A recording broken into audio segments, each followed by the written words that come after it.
This is the Inspire Explore map.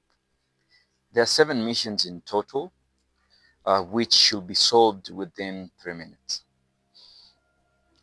So you can solve the mission anyhow. You can solve them anyhow that you want to, but you have to make sure you solve them within 3 minutes. So the first thing we're going to start with is the launch area or the base area, or you can call it the starting area. So this white area is our starting area. And in this area, the robot has to fit completely in when you're starting. So your robot has to fit completely in. And you're allowed to go solve a mission, come back to your base area, and you can even make adjustments to your robot.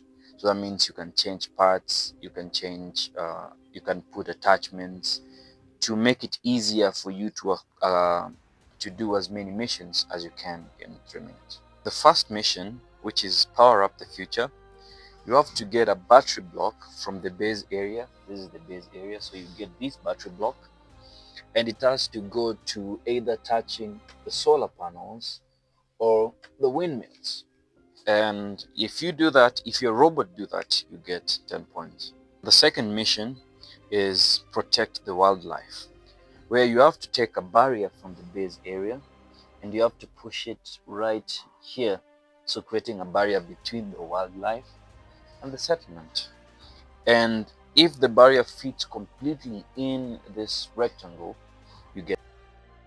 But if it's touching a line or it's outside a bit, you get 5 points. The third mission is the environmental data, where the robot has to pick the data block from the base area and deliver it into the research lab.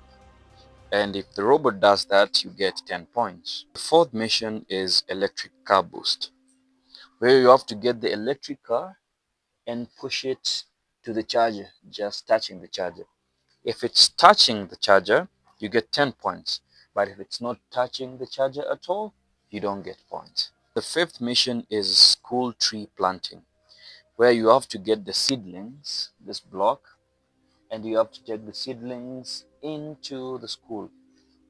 And if you do that, you get 10 points. The sixth mission is save the ducks. So in this mission, if you can pick the colored blocks and you bring them back to the base area, you get 10 points for each. So that means just grabbing the blocks from their position, you get 10 points for each. But if you also again take the blocks and drop them inside the trash, that is sorting them inside the trash, you get 20 points for each. So the seventh and the last mission is turn off the smoke, where you have to shut down the smoke coming down from the factory. And you just have to push this inside like that. And if it's pushed inside like that, you get 10 points.